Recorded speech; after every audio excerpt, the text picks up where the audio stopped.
meu nome é Natália, eu sou formada pela PUC em Engenharia Civil e agora estou cursando mestrado lá também na área de Engenharia Civil na parte de estruturas. E eu trabalho num projeto especial com a Bend. E aí, dado essa parceria e a minha formação, eu estou aqui um pouquinho hoje para falar para vocês dos desafios que a gente tem na inspeção de concreto, né? Então, o tema da palestra é desafios na inspeção aplicadas ao concreto. Então, rapidamente, como eu mencionei, né? Aqui tem o meu e-mail, depois, se o pessoal quiser mandar dúvidas, ou enfim, ter algum meio de contato, está aí para todo mundo. E eu normalmente trabalho na área de projetos, né? Apesar da minha formação ser em engenharia civil, costumo trabalhar na parte de projetos, então planejar, administrar e entregar projetos de acordo com o PMI, né? Toda essa parte de organização, de processos, normalmente é para o que eu estou orientada. Mas isso possibilitou que eu tivesse contato com diferentes empresas, Vale, Oi, Furnas, e que deu uma certa base para ver novos assuntos. E um dos assuntos que a gente vai estar falando hoje, justamente, que é a inspeção no concreto.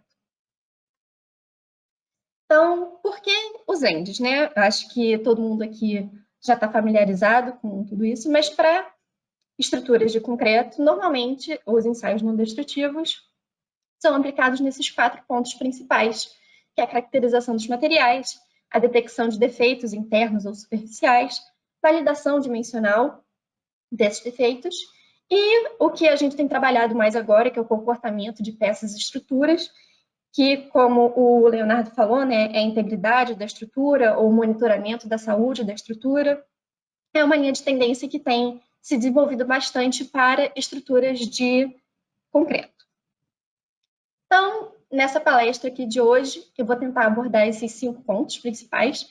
Então, com relação aos entes, quais são os entes mais adotados, quais apresentam maior aplicabilidade, se tem uns que são mais fáceis de interpretar, outros que são mais difíceis, se tem diferentes situações em que cada um deles é um pouco mais indicado do que outros, quais as vantagens e limitações de cada um deles, e o mais importante, que é o trabalho que eu desenvolvo lá na universidade, qual é o futuro dos ENDs para as estruturas de concreto. Então, tá bom. Então, já que a gente vai falar de estruturas de concreto, inspeção de estruturas de concreto, vamos só dar uma contextualizada de que tipos de defeitos a gente vai estar falando, né? Então, o que está mais presente em estruturas de concreto são as fissuras, são as descontinuidades superficiais, corrosão de conectores, por exemplo, um steel plate, que é o que está ilustrado aqui, delaminação, uma superfície com aparência normal, corrosão da armadura, descontinuidades internas, o efeito de Spolin, né, que é como se fosse uma pequena explosão, muitas vezes devido à variação de temperatura, percolamento, segregação, desgaste e abrasão, e, finalmente, a perda de seção e de ruptura. Então, aqui é só para vocês terem uma ideiazinha do fluxo que segue um dano, né, dentro do concreto. Então, como a gente falou, tem várias categorias aqui: delaminação, fissuras, vazios, debonding, segregação, defeitos superficiais, que cada um deles pode ocasionar uma segunda leva de defeitos, por exemplo, propiciar uma percolação nas juntas ou nas fissuras, ou então expor a armadura ao meio ambiente, a um ataque de algum elemento do ambiente, né? Uma salinidade, coisa assim, que eventualmente, né, vai levar a uma corrosão da parte dos elementos metálicos, da armadura, do steel plate, que, por fim, vai ocasionar a perda de seção transversal e a ruptura dessa armadura, desse steel plate, que aí realmente leva ao rompimento, à fratura total desse elemento de concreto.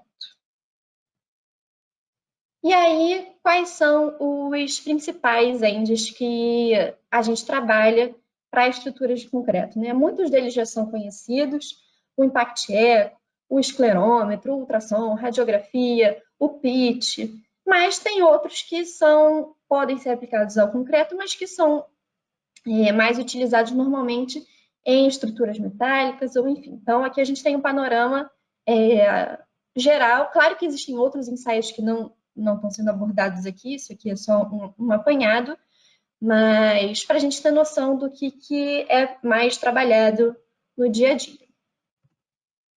E aí a gente vem para esse quadrinho bem interessante, que compara esses principais endes, né? Isso é de um trabalho feito aqui, tá? A referência aqui embaixo, né? Do Kuzar e outros, em 2019. E aí ele compara diversos ensaios não destrutivos com relação a vários quesitos. Então, confiabilidade de resultados, duração, complexidade, custo, aplicação e, por fim, a normatização desses entes. Então, o que acontece é o seguinte, ali embaixo a gente tem a legenda, né? Então, 3 é uma nota excelente no item, 2 é uma nota satisfatória e 1 é uma nota insatisfatória. E a gente pode ver que, em questão de confiabilidade de resultados, a maioria dos entes apresentam uma resposta muito satisfatória, muitos apresentam respostas excelentes. Duração do ensaio, a gente vê que também não é necessariamente uma questão, né? Muitos entes apresentam uma resposta satisfatória. Agora, o que já vai ficando interessante é a complexidade na interpretação, né? Então, a gente vê que tem alguns ensaios aí que tem que ter uma leitura que não é imediata, né? Que precisa de um pouco de entendimento da interface, do que está acontecendo. E aí, o mais interessante desses que eu destaquei nesse quadradinho vermelho é que justamente eles apresentam uma maior aplicabilidade. O que isso significa, então? Que eu consigo mais informações sobre a peça de concreto com esse tipo de ensaio, né? Diferente de um ensaio de medição de espessura ou de resistência à penetração, eu tenho uma única informação, ou a espessura ou a resistência à penetração, e esses outros ensaios aqui já conseguem dar uma visão um pouquinho mais abrangente, só que eles têm esse contraponto da complexidade. Então, a gente já começa a entender por que apesar dos entes para concreto já existirem há muito tempo, por que ainda tem certos desafios, né? E uma outra questão nesse ponto é justamente a questão de normatização, que se a gente perceber, só 3 desses ensaios tiveram a nota excelente, segundo esse autor, que é uma norma amplamente divulgada, enfim, tem todos os parâmetros muito bem estabelecidos. A maioria dos entes tem algum tipo de manual de boas práticas, ou uma norma, ou seja, mas também tem muitos entes que não têm uma norma específica para inspeção de concreto, então isso gera uma incerteza ou talvez uma insegurança na hora de usar esses equipamentos, esses endes, e que tipo de resultado vai gerar, como é que esse ensaio deve ter que ser ensaiado para cada tipo de defeito. Então, a gente já começa a entender um pouquinho da complexidade de fazer um ensaio não destrutivo em materiais de concreto. E aí, segundo esse autor, né, ele faz um rankingzinho desses ensaios que a gente comentou ali atrás, e aí dividido em propriedades de material, danos e defeitos e corrosão, como é que vem esses ensaios. A gente vê que o de medição de espessura tirou a maior nota, né? Então, em comparação com essa tabelinha, foi um dos ensaios que mais se qualificou, mas ele é mais apropriado para a determinação de propriedades do material. Enfim, termografia e ultrassom já estão na categoria de defeitos e danos, e potencial eletroquímico e resistência à polarização linear já está na categoria de corrosão. Em contrapartida, a gente tem esse outro, o autor, o Farhan Gust e o Merabi, também fizeram uma comparação entre os principais, elencaram, né, esses principais ensaios não destrutivos e fizeram essa comparaçãozinha. Então, comparam velocidade do ensaio, precisão, velocidade de análise, custo, todas essas coisas. E aí a gente vê que tem praticamente 2 grupos, né? O grupo de cima, que inclui PAC-checo, georradar, ultrassom. O ultrassom phased array, termografia e pitch demonstram resultados que eles chamam de bom, né? O G de good. Então, e na segunda categoria, que está o laser, a radiografia, o fluxo magnético, já tem alguns pontos aí que chamam a atenção, que mostram que também, muitas vezes, os ensaios disponíveis podem não atender desses custos, e se olhar essa tabela com cuidado, a gente vai ver que, por exemplo, o georradar, para esse autor, com facilidade de uso, ele está falando que é um equipamento de facilidade de uso, o que contrapõe o que a gente viu com o CUSAR, que falou que o georradar já era um equipamento que demonstrava mais dificuldade de análise, um pouco mais complexo. Então, nem mesmo entre os autores e pesquisadores tem uma congruência entre as interpretações, até porque o concreto é um material compósito, né? Então ele varia de lugar para lugar, de insumos utilizados, da quantidade de água, do FCK que a gente quer, enfim. É um material muito peculiar. Então, dependendo do tipo de aplicação, para cada tipo de defeito, cada equipamento pode ter uma resposta. E aí, esse autor fez um quadrinho muito interessante, falando dos principais entes para cada tipo de defeito. Então, delaminação, fissura, vazios, corrosão. E aí, essas siglas que estão aqui, a gente pode ver que são as mesmas siglas que estão nesse slide, para vocês acompanharem. E aí, o mais interessante que a gente pode ver é que tem 3 ensaios principais, que é o PIT, o Ultrassom Phased Array e o georradar, são utilizados muitas vezes para diversos defeitos diferentes. Esse quadrinho azul é quando o concreto já está com desgaste de superfície, mas a gente vê que o quadrinho vermelho, que é quando o concreto está sem desgaste de superfície, de novo, o Ultrassom Phased Array, o georradar e o PIT são muito utilizados para verificar esses defeitos. Então, quais são as conclusões que a gente pode tirar disso, né? Que, em primeiro lugar, nitidamente, o tipo de defeito vai ter um papel significativo na seleção do end mais apropriado, né? Então, se a gente quer olhar uma fissura, a gente pode usar um tipo de end, se a gente quer olhar uma corrosão, a gente vai olhar outro tipo de end. Então, está intimamente conectado esses dois itens, né? Em segundo lugar, que os métodos utilizados para detectar danos e outras irregularidades são normalmente um pouquinho mais demorados e a utilidade está muito condicionada ao tempo para conduzir as investigações e as análises. Então, como a gente viu, né, muitas vezes as técnicas não são tem um pouquinho de complexidade, tem que gastar um tempo nas análises, nas investigações, para entender bem o que está acontecendo. Muitas vezes os ensaios não têm uma resposta direta, principalmente se a gente quer utilizar um ensaio que faça uma varredura completa e aponte vários tipos de defeitos, e não só um caso específico. A gente viu naquela tabelinha do CUSAR que a maioria dos ends para medir corrosão tem características semelhantes e por isso apresentam resultados semelhantes. Então, assim, eles não têm, dentro da categoria deles, não tem uma discrepância muito grande do qual ensaio utilizar para estruturas de concreto. E a gente viu que tem uma certa congruência de que tipos de ensaios são mais interessantes para estruturas de concreto, né? Que são impact eco, georradar, ultrassom e termografia. E aí, o ponto principal de tudo isso é que a gente viu naquele fluxozinho dos defeitos que o que você pode estar vendo agora, um defeito que você pode estar vendo agora, né, de uma corrosão, alguma coisa assim, pode ter sido provocado por um outro tipo de defeito anteriormente. Então, o mapeamento dos defeitos, o acompanhamento desses defeitos, como é que eles se desenvolvem ao longo do tempo, realmente é uma chave para fazer um monitoramento eficaz e preciso da estrutura, né? Então, esse histórico de como é que o defeito se nucleia e qual é o caminho que ele segue, quais defeitos ele está gerando numa segunda fase, numa terceira fase, realmente é o que vai dar segurança de avaliar a integridade da estrutura e como é que ela se comporta como um todo, em vez de olhar um ponto específico. E é justamente esse monitoramento integrado que é o que a gente trabalha lá na universidade, que é o que eu vou entrar agora na segunda fase dessa apresentação.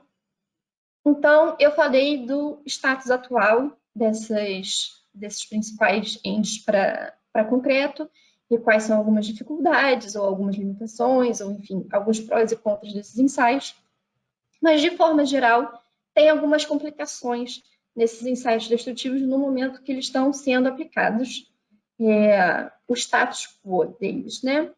Então, um primeiro item são que os equipamentos têm interfaces complexas, então as análises, o inspetor tem que ter um conhecimento bacana do ensaio, do que está vendo, do que está acontecendo, não é uma coisa trivial, o que reduz um pouco só uma elite ou um grupo específico, com um treinamento muito aprofundado, consegue utilizar alguns ensaios, então fica reduzido o escopo desse ensaio. Um segundo ponto é que alguns ensaios têm um fluxo de trabalho ineficiente. Então, aqui eu escolhi a foto de um esclerômetro, que ele precisa de 9 batidas em 9 lugares diferentes para conseguir fazer uma leitura adequada. Então, é um fluxo de trabalho que demanda tempo, enfim, podem acontecer leituras equivocadas no meio do caminho, então são pontos de atenção. E, por fim, que no momento muitos desses ensaios têm uma documentação manual, então, né, depende de uma pessoa ir lá escrever o que está acontecendo, o que pode levar a possíveis erros ou então perda desse material, é uma coisa que tem que ser levada em consideração. Então, quais são as tendências que a gente vê para os ENDs, né? Estou falando aqui de material concreto, mas de uma forma geral também para outros materiais, outras estruturas, enfim. Que esses ensaios vão ficar cada vez mais precisos, então menos erros de leitura e de interpretação. Esses ensaios vão ficar cada vez mais preparados para a detecção do dano, então a probabilidade de você encontrar o que você está procurando, entender o que você está procurando, vai aumentar também. Maior velocidade, tanto na execução dos ensaios como na troca de informações, grande quantidade de dados e de informações que vão ser armazenadas, e todas essas coisas vão levar a uma redução de custos e trabalhos, enfim, por evitar retrabalho, evitar erros, esse tipo de situação.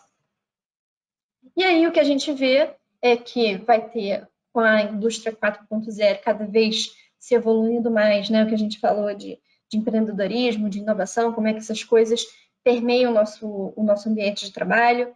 Então, tem que ficar muito atento para não perder o time das coisas e se acostumar cada vez mais usar interfaces diferentes, equipamentos diferentes. Então, a gente vê que os ensaios vão cada vez mais serem executados com conectividade wireless, vão ter processamentos de dados utilizando inteligência artificial. Então, vocês vão ver que lá no final, o trabalho que a gente desenvolve lá na PUC de tratamento de imagens é utilizando machine learning. E o armazenamento desses dados em nuvem, Big Data, Internet das Coisas, para justamente você ter essa informação disponível em qualquer lugar, em qualquer aparelho, não ficar guardado em um lugar só, você poder trabalhar isso de várias formas em diversos lugares. Então, a gente está vendo que está caminhando para sistemas mais sofisticados, automatizados e com grande rapidez na troca de dados. Então, aqui tem só alguns exemplinhos. Então, o GeoRadar, né, que já faz visualização 3D, uma versão portátil. A pacometria, que faz precisão de medição através de inteligência artificial, gera um modelinho 2D. A tomografia, que também usa inteligência artificial e faz um modelinho 2D e 3D. E aí que entra exatamente o que a gente tem trabalhado na PUC, que é o todo, né, o integral. Então, como é que a gente entende uma estrutura e como é que a gente entende que essa estrutura tem que ser avaliada, né? Então, no momento, a gente trabalha num fluxozinho de 5 passos, sendo esse primeiro passo uma pré-inspeção, que aí justamente a gente vai ver nucleação e propagação das fissuras, desplacamentos, deformações, vibrações que a estrutura possa estar tendo. Em segundo lugar, a gente vai ter a instalação de sensores e equipamentos de medição nessa estrutura. Às vezes, se é uma estrutura sujeita à vibração, a gente quer que o acelerômetro esteja num ponto específico, ou se a gente quer gerar um modelo 3D da estrutura, a gente precisa também colocar pontos de referências muitas vezes. O terceiro ponto é que esses sensores vão fazer, né, se forem sensores de dados e não só de referenciamento, vão fazer um monitoramento 24 horas por dia, 7 dias na semana, coletando as informações dessa estrutura em tempo operacional full-time. O quarto passo é a aquisição e fusão desses dados, que eu sublinhei, que é justamente a fase que a gente, esse grupo de trabalho tem atuado bem lá na PUC, que é juntar todas essas informações de diferentes sensores, da estrutura como um todo, e, enfim, fazer um bem bolado que faça sentido para todo mundo trabalhando com aquela estrutura, fazendo a inspeção, fazendo o monitoramento. E aí sim, a partir dessa aquisição e fusão de dados, que aí pode fazer um analytics e gerar um relatório para o cliente. E aí, o que a gente tem trabalhado especificamente na PUC, né? São duas frentes para análise de monitoramento da saúde estrutural. Então, primeiro, geração de modelos 3D de estruturas já existentes, isso pode ser feito através de fotogrametria ou através de videometria. Deixa eu ver se esse link aqui vai levar a gente para o lugar que a gente quer ir.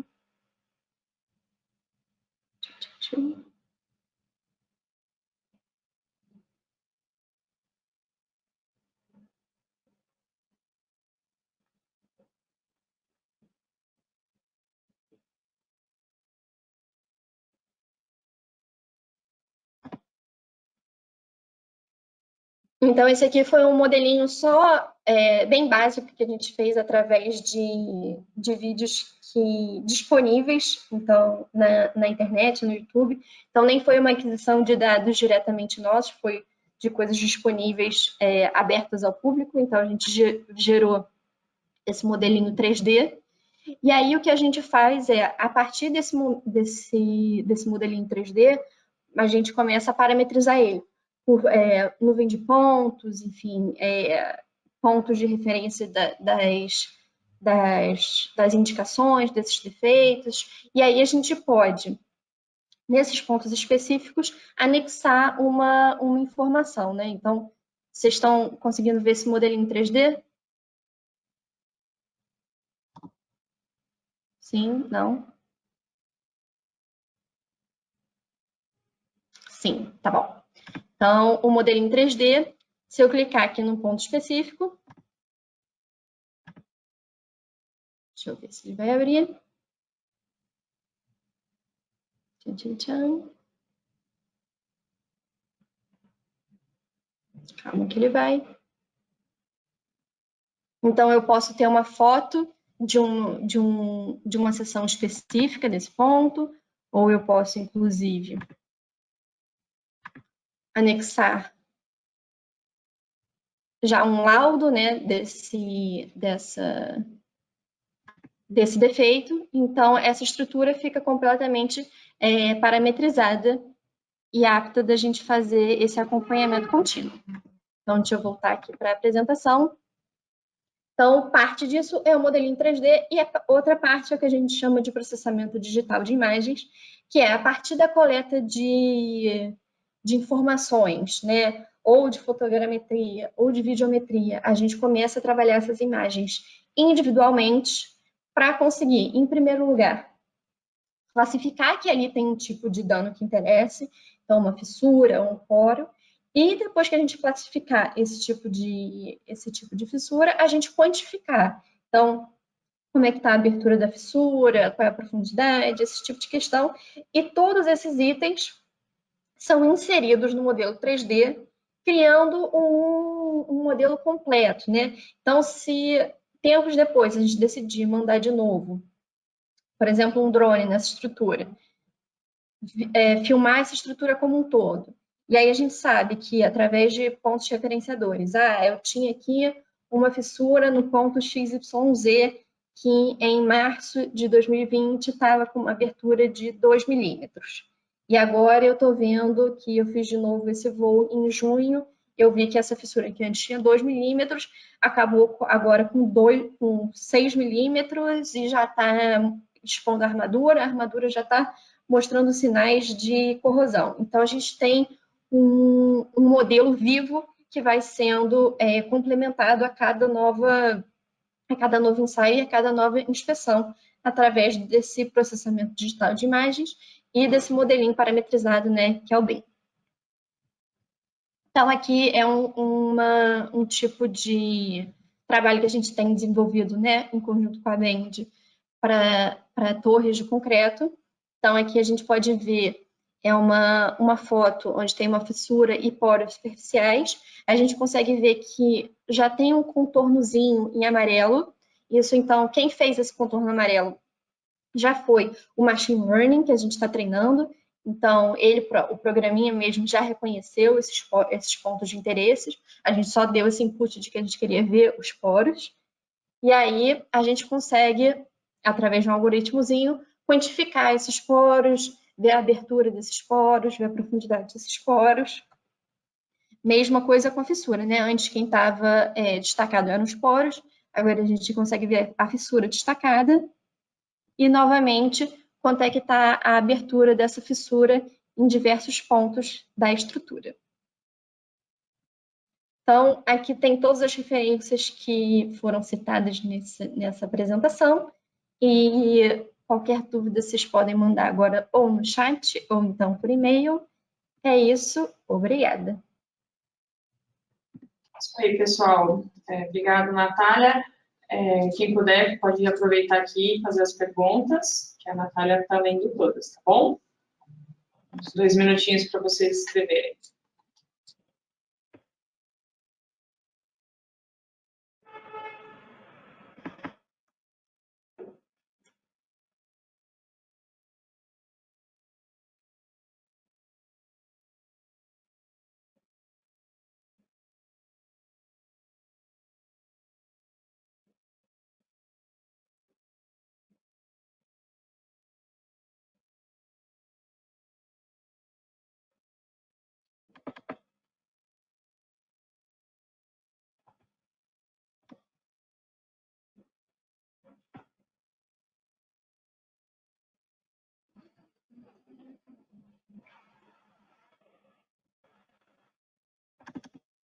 Tá, a gente tem uma primeira pergunta agora do José Francisco, perguntando sobre phased array, né, ultrassom para detecção de dano, se existe alguma norma para execução do ensaio e critério de aceitação.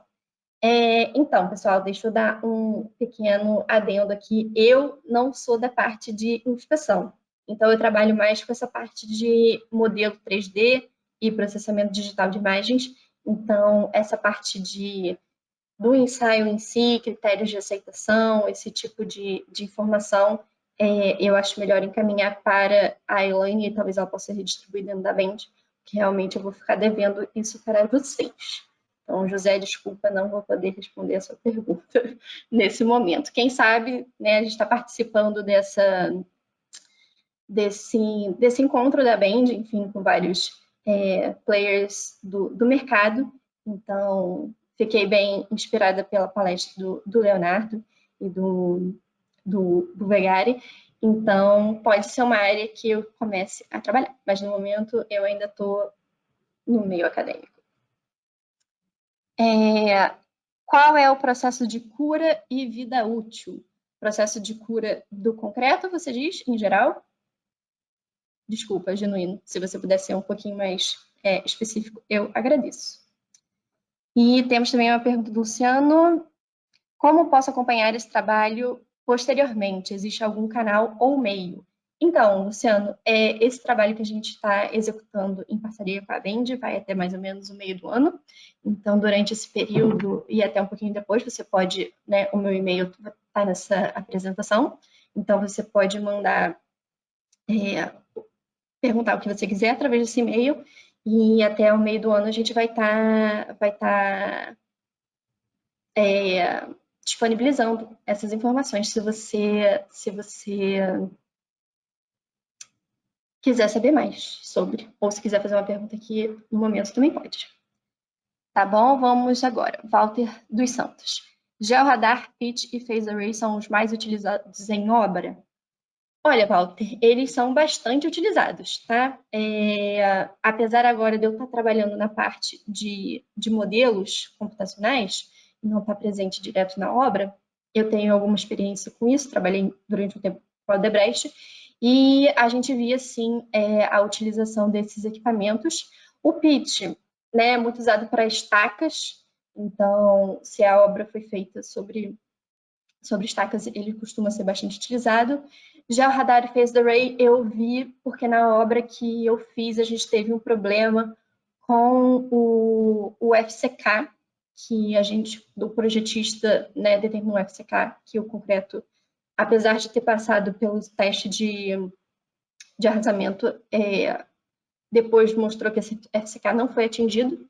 Então, a gente usava o georradar e o phased array para ver a armadura e conseguir tirar uma seção do concreto nesses pontos específicos e também para ver se a armadura estava com algum tipo de problema. Então, sim, esses 3 ensaios são bem utilizados. Em quais obras estão aplicando este sistema? Esse sistema de modelagem, Raimundo, desculpa, esse sistema de modelagem ou o sistema de ensaios não destrutivos? Se for o sistema de modelagem, a gente trabalha lá esse grupo de trabalho fica no TecGraph, é um instituto dentro da universidade, e a gente trabalha bastante com a parte de energia eólica e também com a parte de barragens e também com a parte de petróleo, né, os poços e coisas assim. A gente trabalha bastante com essa modelagem e com o processamento digital de imagens. Natália, boa tarde. A modelagem de estruturas pode ser feita por fotometria ou laser. Minha dúvida é sobre a fotometria, se pode ser feita com qualquer câmera ou se é por meio de software. Quais são as opções de mercado?